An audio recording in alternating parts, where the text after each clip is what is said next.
मित्रांनो, आजच्या या व्हिडिओमध्ये याच विषयी आपण बोलणार आहोत. 1 जानेवारी 2026 पासून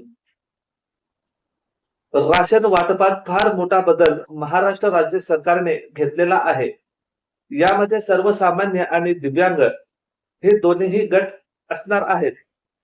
यामध्ये 2 राशन कार्ड आहेत. एक पिवळे राशन कार्ड वाल्यांना 35 किलो राशन, तर प्राधान्य धान्य म्हणजे सर्वसामान्य जनतेला 5 किलो या पद्धतीने प्रतिमाह राशन मिळत असतं मित्रांनो.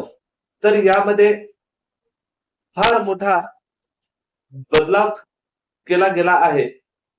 यामध्ये काय बदल केला गेला आहे याविषयीच माहिती आजच्या व्हिडिओ मधून मी तुम्हाला देणार आहे. आणि हा व्हिडिओ नागरिकांमध्ये जनजागरूकता व्हावी, लोकांना माहित असणं गरजेचं आहे की आपल्याला प्रत्येक महिन्याला राशन मिळतं. राशन किती मिळतं हे प्रत्येकांना माहित आहे, पण गहू किती आणि तांदूळ किती मिळतं याविषयीची माहिती सर्वसामान्य लोकांना नसते. तर लोकांमध्ये जागरूकता यावी, नागरिक जागे झाले पाहिजे आणि त्यांचा हक्क त्यांना मिळाला पाहिजे. या उद्देशाने आजची व्हिडिओ मी तुमच्याकरिता बनवलेली आहे मित्रांनो. विनंती आहे, 80% लोक व्हिडिओ बघतात आणि निघून जातात. चॅनलला सबस्क्राईब कोणीही करत नाही. तर मित्रांनो, भावांनो, माय बापांनो, चॅनलला सबस्क्राईब करून बेल नोटिफिकेशन ऑल वर सेट करा. व्हिडिओला लाईक, शेअर, कमेंट करायला विसरू नका. तर बघा मित्रांनो, 1 जानेवारी 2026 पासून धान्य वाटपात राज्य शासनाने मोठा निर्णय घेतला आहे.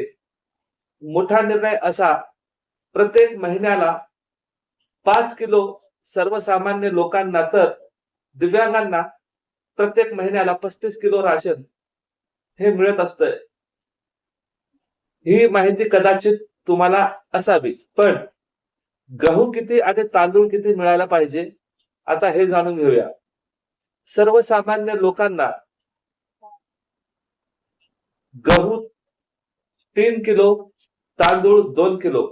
पण यापूर्वी असं होतं मित्रांनो की तांदूळ 3 किलो आणि गहू 2 किलो या पद्धतीने मिळत होतं. तर आता दिव्यांग लाभार्थ्यांना 18 किलो गहू, तर 17 किलो तांदूळ या पद्धतीने यापूर्वी मिळत होतं. तर आता दिव्यांगांना 20 किलो गहू आणि 15 किलो तांदूळ या प्रमाणात राशन मिळणार आहे. तर हा होता आजचा छोटासा आणि महत्वाचा व्हिडिओ. व्हिडिओ कसा वाटला खाली कमेंट करून कळवायला विसरू नका. चॅनल सबस्क्राईब करून बेल नोटिफिकेशन ऑल वर सेट करा. इतरांपर्यंत व्हिडिओ शेअर करा आणि कमेंट करायला विसरू नका. संजय गांधी निराधार योजनेची माहिती आजच्या व्हिडिओ मधून मी तुम्हाला दिलेली आहे. ज्या लोकांनी तो व्हिडिओ बघितलेला नाही अशा लोकांना तो व्हिडिओच्या डिस्क्रिप्शन बॉक्स मध्ये दिलेला आहे. तिथून तुम्ही तो व्हिडिओ चेकआउट करू शकता. तर मला द्या रजा. जय हिंद, वंदे मातरम.